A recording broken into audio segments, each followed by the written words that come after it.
अपने यौवन का, अपनी जवानी का एक शिशु के रूप में चित्रण कर रही हैं उर्मिला। कह रही मेरे चपल यौवन बाल,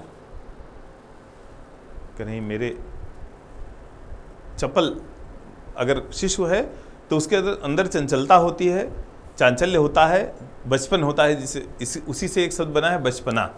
अगर कोई बड़ा भी उस तरह की हरकतें करता है तो लोग कहते हैं क्या बचपना कर रहे हो।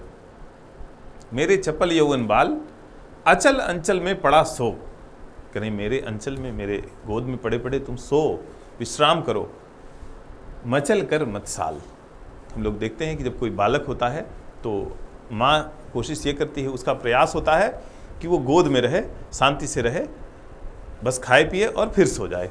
लेकिन बालक जगता भी है और मचलता भी है, परेशान भी होता है। तो कह रही हैं अचल चंचल में पड़ा सो, मचल कर मत साल, बीतने दे रात होगा सुप्रभात विशाल। बीतने दे रात होगा सुप्रभात विशाल। रात्रि और दिवस, प्रकाश और अंधकार, प्रसन्नता और दुख, खुशी और दुख, ये जीवन का एक क्रम है जो जीवन में लगातार चलता रहता है। तो कह रही हैं बीतने दे रात होगा सुप्रभात विशाल, लेकिन कोई ऐसी रात नहीं होती जिसकी सुबह ना हो, सवेरा ना हो, रोशनी ना हो। करें बीतने दे रात होगा सुप्रभात विशाल। हर मनुष्य जो दुख में है, तकलीफ में है, वो इस उम्मीद में प्रयास करता है, कोशिशें करता है कि आज जरूर वो तकलीफ में है लेकिन कल जरूर उसके जीवन में सुख आएगा। बीतने दे रात होगा सुप्रभात विशाल, खेल ना फिर खेल मन के पहन के मणिमाल।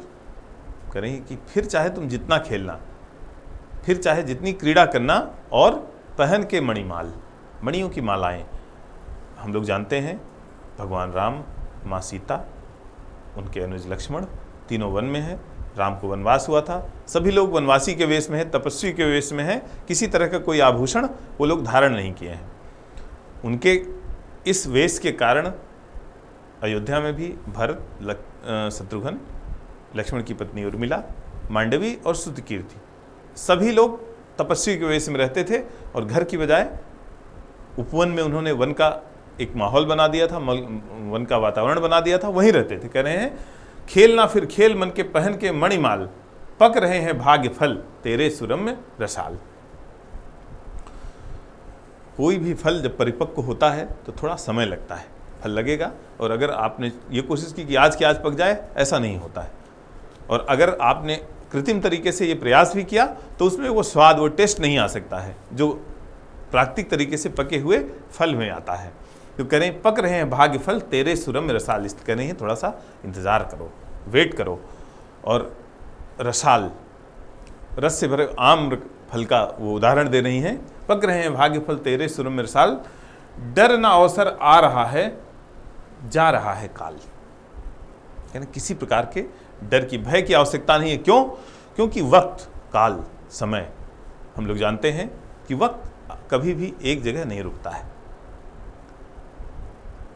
जो वर्तमान है प्रति क्षण वो बढ़ता रहता है, पृथ्वी की गति कभी रुकती नहीं। पृथ्वी सतत निरंतर भ्रमणशील है, चलती रहती है। और उसके वजह से दिन, जो अवधि है, जो लक्ष्मण के वनवास की, लक्ष्मण राम जानकी के वनवास की अवधि है जो 14 वर्ष थी, कह रही वो लगातार निकल रही है। ऐसा नहीं है कि वक्त रुक गया है।